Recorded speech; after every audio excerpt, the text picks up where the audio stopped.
Good afternoon, assalamu alaikum everyone, and welcome to another BPEC video. Well, I say BPEC? What's BPEC? BPEC video. We've got quite a few content because this was all from the British 24 hours. So this is a piece of testing. I had the GoPro 360 on, and during the race I was able to sneak in the cam book, so there's some race footage as well, and then there'll be, the whole vlog of the entire event. So a few videos to come when I actually, get around to editing and recording everything.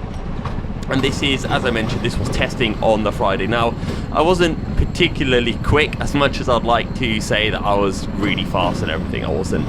I was a little bit off the pace. Later on the Friday, I did find a bit of a pace, but hey ho. So we're heading out of the pits now at the Teesside circuit, and this is the first time I can really show some good footage from Teesside. So the hire karts are out on circuit. For those of you who don't know how the British 24-hour works, you have owner karts and hire karts. It's a multi-class race.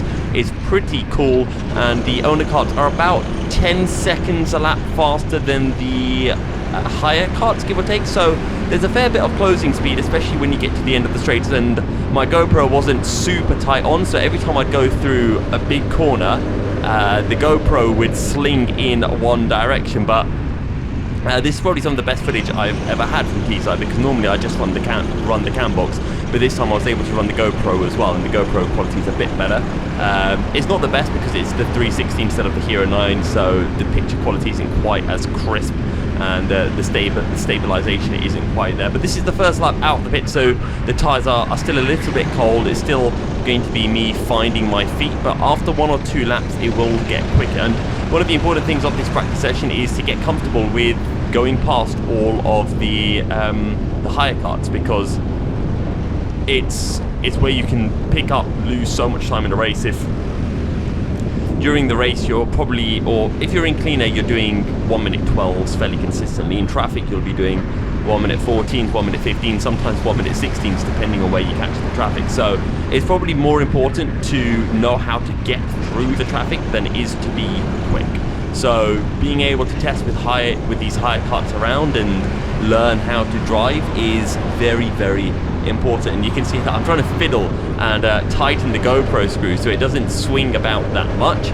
Completely flat through this. These are the wiggles. Actually, I'll do the track layout, the track explanation on the next lap, because hopefully the third lap will be a little bit quicker. But I figured this would also be a good video because you can see my footwork as well. And for those of you who are slightly keen-eyed, you'll notice me doing something with my throttle and my brake inputs, but I won't go into that now. I'll just allow you guys to try to figure out what it is that I'm doing. You can let me know in the comments if you spot it. Obviously, for those drivers who are quick, who have done this kind of owner karting before, you'll know immediately what it is. But for those of you who haven't, you probably won't know. So we've already got a back marker at the start of this lap. So we take a little bit of a tighter line through the bus stop, completely flat through the left kink, let the kart all the way out. And this is really hard because you're braking very late. It gets really bumpy. Get it on the apex, on the power as early as you can, and let the kart out and fiddle with your GoPro. We now get stuck behind the back markers. There's about 4 of them. I'm trying to figure out where to go. Do I want to go to the inside, outside? We've got a couple of testers. I look to the outside, I find no grip, so I just put my foot down on the exit and go past all of them. That is the speed difference between an owner and a hire kart. So these hire karts, they're twin engines. The owner karts, they're also twin engine pro karts as well, but our karts are lighter and our engines are also in better nick than the Teesside hire karts. So up the inside into hairpin number 2 and onto the back straight. We might get a little tap of slipstream as we zoom past one of the testers. This isn't, any skill that's allowing me to overtake. Eventually we'll see some of the other owner drivers, and then you can see kind of a more direct comparison between two karts. And as I was saying before, I wasn't particularly quick. For some reason I always seem to struggle a bit with Teesside, so I'm not going to pretend that I'm some kind of maestro here. I'm okay, barely. There we missed the apex, but it's an okay start to the lap. Completely flat through the left kink, and again it's going to be the same thing, nice and late on the brakes, and then just try to accelerate through the bumps, which knocks the whole kart out. You can see my head bobbling everywhere. The car comes out quite wide. Now full send through the right, and then try to get on the power as early as you can. This is a really steep incline. Take all of the curve through the right, and then just let the kart out and hope that you've carried in enough speed, you've not lost any momentum going up the hill, because that is a steep hill. It's one of the sharpest inclines of any karting circuit in the country. It's much steeper. It's probably twice as steep as the incline going up Wilton Mill or GYG. So very, very sharp. Out of hairpin 2 once again, and this is actually a really fun corner. This is the long right-hander off South Bank, and all you do, you send it in and you just try to prevent the rear end from stepping out at you. It's all about just getting that maximum amount of speed. Maybe with completely fresh tyres you can take it flat without having to do a lift or anything, and there is no sliding. But what personally I found, I was struggling to do that, so there was just a little bit of slowing down just to make sure the kart doesn't come out from under you. Okay, that I got really nicely. That bus stop, that was a clean run as well through the left king. Exactly what you want to see. Now we've got a back marker. Go and send them on the brakes. No, we're too far behind. So we brake a bit early so I don't run into them. Leave them lots of space like a cyclist on the A1. Take lots of curb.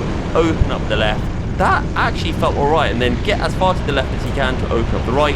It's weird because the higher cars actually have to take a tighter line into that right-hander, whereas the owners need to open it up more because we can carry more speed. So yeah, it's quite interesting. Anyway, up the inside, completely flat through the wiggles, and now jumping onto the brakes just before you come out of the wiggles. Nice tight line. We're behind a couple of owner cars now to the left, and then just try to open up this right-hander as much as possible as we get on the power. Get slipstream from one, and then move to the inside. We'll overtake the other one as well. So through South Bank, you now want to turn in nice and early. I like to go for nice diagonal braking to the apex on the power. You can see that we gain a lot on the braking, and this is a corner that I was struggling on all weekend because it felt like you had to turn from the center of the circuit rather than from all the way out on the right hand side of the track. But I was just struggling just to get the right kind of turn in and just to get the car stable, really. So yeah, it is what it is. Now I think at some point my teammate is going to be coming out of the pits, or one of the other, the second urban kart, the MS Orange kart, as I'm starting to take this uphill chicane a bit better. You can actually, so through that right-hander, not this one, the one that we went through before, heading into, I think we call it the mountain section, you can take that curb. It's really weird because if you're turning right and you're fully turning right when you hit that curb, your inside wheel, it actually lifts off the ground, so it doesn't hit that curb too badly, so it doesn't unsettle the car, it doesn't damage anything, and it's fine. Anyway, into this right-hander again, just try to open it up, try to get on the power as early as possible, carry as much speed as you can, and then out on to the South Bank corner again, and it's just trying to find the right time to let the kart out. Nice and late on the brakes. It's a nice big gap for us. We'll go past 2, we'll send it up the inside of this Tesla. A little bit late, but again, those are the kind of moves that you have to be doing in the British 24 hours, because if you waste any time, you're just going to fall so far down. Oh, pardon me, a little yawn. I'm so bored of my own footage. You'll just fall that far down, or you'll lose that much time in the lap. So you have to just be quick. And every time you see a gap, you have to take full advantage of it. Otherwise, you're going to be losing at least half a second. And every lap, you're overtaking a couple of higher karts. So yeah, if you wait around, you're losing half a second every lap, which is a lot of time. So it's so important to be able to get through these higher karts, and I'm sure there's going to be some people in the comments who know about some of the incidents I had over this weekend, and yeah, I did mess up a few of those overtakes, one in practice. One was an interesting one in practice. I don't claim full liability for that, but there was one incident that happened in the race, which if you watch my vlog footage of the race that will be coming out in a few weeks time, I will be showing and sharing that. That one was my fault. You know, I'll take about 80% of the blame for that one. I think maybe I can give 10-20% on the higher car, as I get a little bumpy from the car on the inside as I try to take the wide line around. Maybe not the best way to overtake them, but again, it's testing. You need to try out everything, as I misjudge how slow this guy was going to go through the bus stop, which was a bit of a driver skill issue from him. And as a result, I come out too fast. Oh, just up the inside of the TRX driver. I think that was about as late as I could do it, where it was still pretty much a clean overtake. So I think that one was just about clean. We're going to time this move, take that wide line, carry a bit more speed, and then of course we've got the faster kart as well to complete the overtake. But it was nice and sunny pretty much all throughout the weekend. There was a splatter of rain on the Thursday, which was, yeah, it was a bit fun. I personally avoided any of that rain weather, as now I'm slowing down to let a cart through. So I'm trying to see who I'm waiting for, and as I'm waiting, I'm also just trying to tighten up the GoPro so it stops flinging around, just because I wanted to have a good battle. So I'm going to point a few drives through. Oh, this is going to be where I let Jake Brooker through in a really awkward spot. So, okay, right, so I let Jake Brooker through going through the bus stop, I'm pretty sure. So I know Jake mentioned at the time that it was a really sketchy way I let him through. So let's have a look. How badly did I let the 42 through? Because so far I think I've let everyone through fairly decently, and then when I see some people coming, then I try to cut over to the other side of the circuit. So I move over to the left hand side, and you can see I'm pointing with my finger telling people where to go. So Jake Brook is about to come along, so I'm getting on the power now. Where is Jake? I'm trying to time this. So I move over and then I point. Okay, yeah, it was a bit sketchy. To be fair, I think from the camera angle maybe doesn't do justice to how bad it was, but I'd say on the camera it looks fairly clean. There was a good second between me moving over and Jake catching me, but obviously if you're in Jake's POV, you don't really know what's going to happen, so it looks even sketchier. And I completely messed it up because Jake's about 2 seconds up the road, so yeah, I'm just a complete and utter blithering idiot with that. But I had the 42 ahead, and the whole idea was, well, if the 42's in front of me, I can kind of gauge a gap and see where I'm losing, where I'm gaining. But yeah, I let him through at a really, really stupid point. I don't know what I was doing. I should have just let him through after the left kink. Or we kind of call it turn one, but it's not turn one. Anyway, at some point we're going to see Cam coming out of the pits, which is going to be where all of the fun action starts. But again, it's just kind of navigate through the traffic up the inside, try not to rear end this guy. So it is really easy to get caught out by how much faster you are than other drivers, how much more easily you accelerate and brake than the higher karts. This is one of the nice moves. Just go up the inside into turn one, or coming out of the bus stop chicane. And who is that who's come out just in front of me? That is, I think it's one of the Clubman teams. No, is that the 111? Yes, a little bit sideways, and there is a 125. We give a bit of room to the 111, a little bit of a squeeze on the apex. So in front of me is our teammates, or I should say our teammates. So yeah, this was a fun little session I had with them, and just kind of going around. I wanted to get some footage for Cam and just have a little bash around the circuit, but unfortunately I wasn't actually able to send him the footage before the race, so yeah, this wasn't really any help to him. We're going to zoom past the 171, we're going to tuck in behind Cam, and I'm pretty sure I don't want to overtake Cam straight away, or do I go for the overtake? I guess I go for the overtake straight away. However, Cam is just out of pit, so his tyres are a bit cold, so this overtake is a little bit meaningless as a result. It's more of a show-off overtake more than anything. And then it's just trying to navigate through the traffic. Oh, Cam got stuck behind that higher kart, so unfortunately for him, we're going to pull a bit of a gap, and then we're going to overtake 1, 2, 3, 4 karts. Oh, are we going to do 5? Well, it's almost 5 karts in one straight. That's just how insanely talented we are at karting. We overtook 5 people out one corner. That's how good the exit was. Subscribe to Milky Serial on YouTube for more karting exit hacks. You know, Lewis Hamilton can't do that. It's only here on the Milky Serial channel you see that kind of quality driving content. Or a little bit sideways as I get on the brakes. So I think at this point I'm starting to push a little bit more and getting a little bit more confident with just jumping nice and late onto the brakes. I'm going to try to get a tiny toe from the higher in front. I feel like I've not voiced over the video in a very long time, and I've forgotten how to talk for ages. So I do apologise if this is a bit boring. Nice little send up the inside. Job done. Where is Cam? I think that's Cam right behind us. At some point I'll probably have a look over my shoulder to see if he's been able to follow us through. I'm pretty sure that is him behind. He's actually doing a really good job of sticking with me, considering he's just out of the pits as well. Bro's got his tyres up to heat nice and quickly. Oh! Can you see that camera just fold to one side? It is so bumpy at Teesside, and I think this video is actually doing a really good job of showing just how bumpy the circuit is, because genuinely this is how it kind of feels to drive with the amount of bumps that are out on circuit. Maybe it's a tiny bit too bumpy, but I mean, you can see my head rattling and moving over every bump.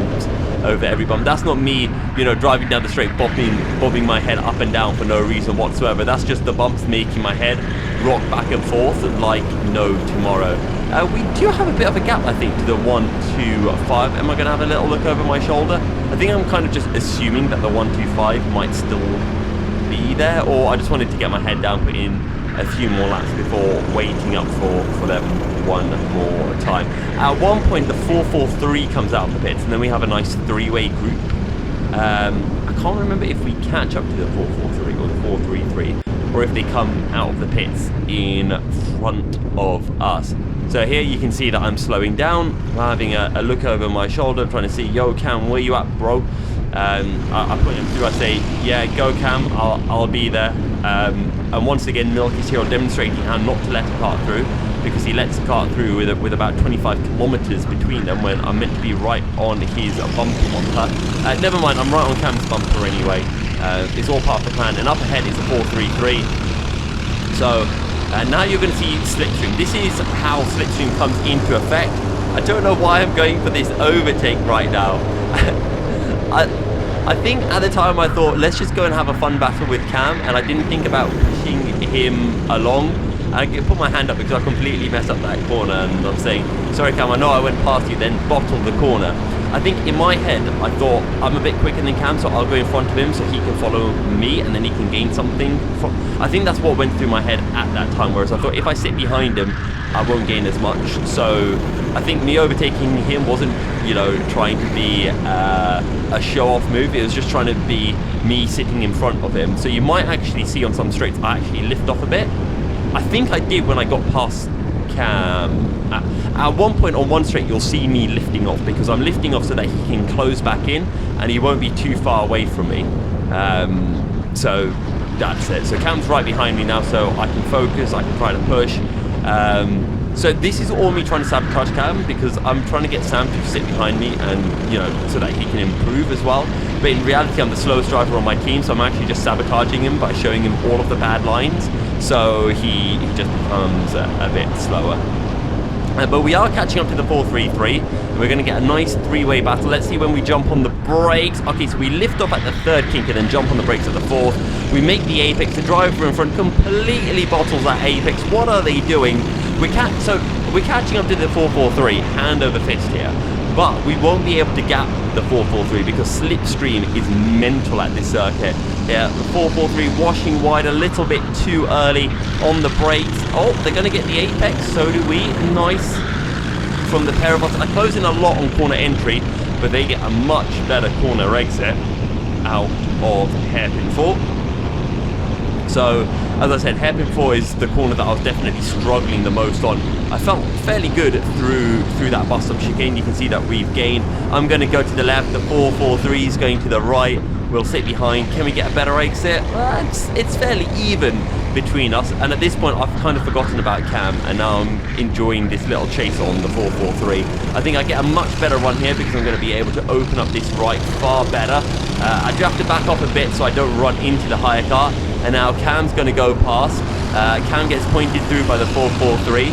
So we're going to follow through as well. And Cam says, give me a push. And I think, right, I'm going to rear end you into the middle of nowhere. But I get the signal from Cam. Cam's essentially saying, sit behind me for a bit. So I say, that's fine. If you'd rather be in front of me than behind me, that's chill. I don't mind doing that.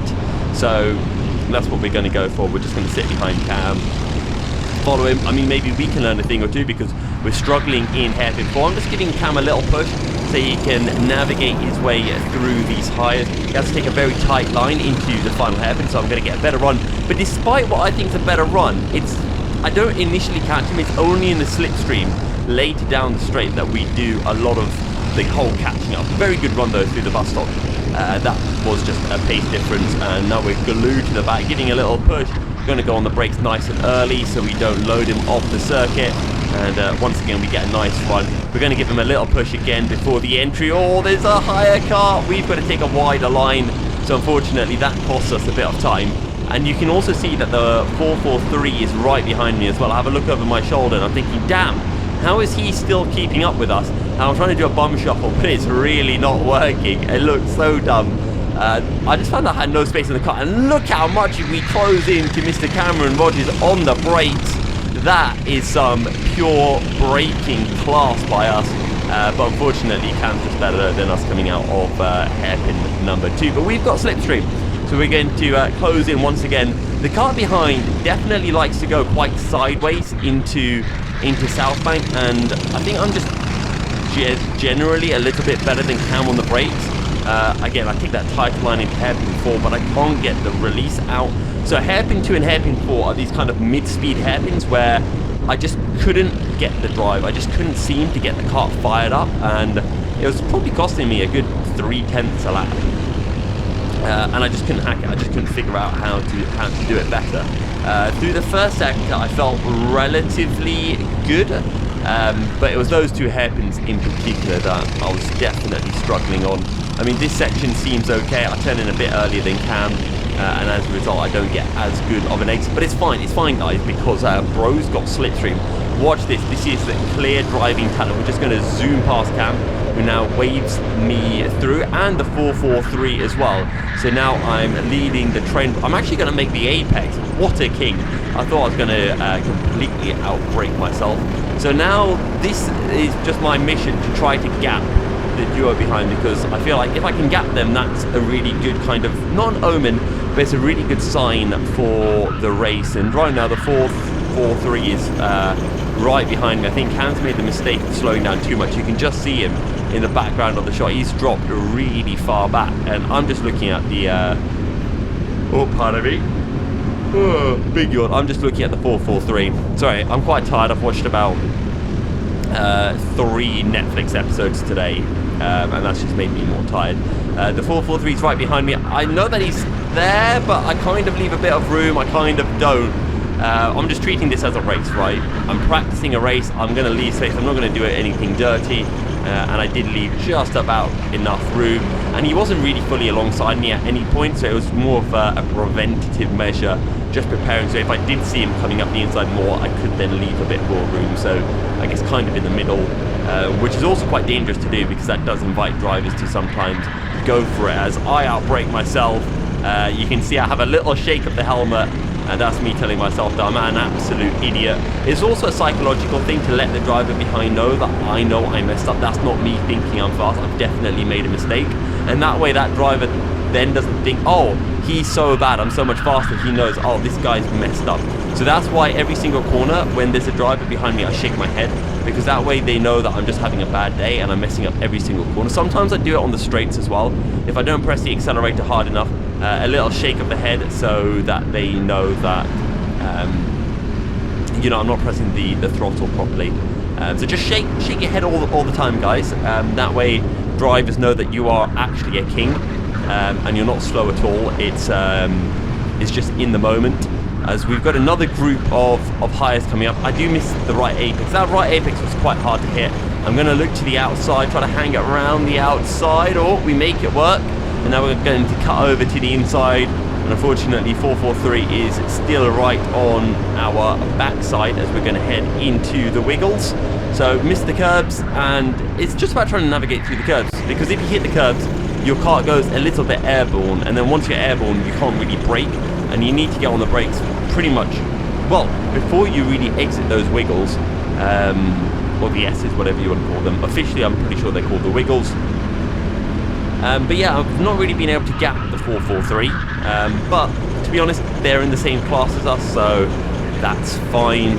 And in the race as well, they were one of our main competitors as well for winning the class. But you'll have to wait and see the full story of what happened in the race for a few weeks while I frantically tried to remember how to edit a video. But to be fair, it should be a pretty good video if it all gets edited nice and smoothly. Got a lot of content, and it was just a pretty good weekend in general. I've somehow got a knot in my headphones, which is quite impressive. I like to fiddle with my headphone wires, a bit like I like to fiddle with a TRX driver's bike. Oh my god, that's so bad. Anyway, 443, he gets a little bit caught up behind the Amanda Trick, if you're watching this, I'm so sorry. But anyway, here we go through the wiggles once again, jumping on the brakes a little bit sideways, get that front end turned in, make it obey your every whim, and then pull it over to the left, try to open up the right hander, clip the curb a little bit, and now I'm trying to have a look, I'm trying to see, oh, where's my fuel? That's me trying to see the fuel level, and I'm really bad at seeing where fuel is in a go-kart while I'm out on track, so I was trying to practice this a little bit. Now, here I sit behind this Marshall, and I get a push which pushes me into the Teesside kart, and he's very unhappy with me, as you'll see in a moment, because when I come into the pits on this lap, he's going to have a chat. But I'd just like everyone to know that I got nudged into him by the 443. Not actually the first time the 443 has nudged the 15 kart into anything. Actually, this was the first time, but it wasn't the last. So you're going to hear now. I'm going to bring my kart to a stop, and the Teesside kart I pushed is going to have a little chat with me here.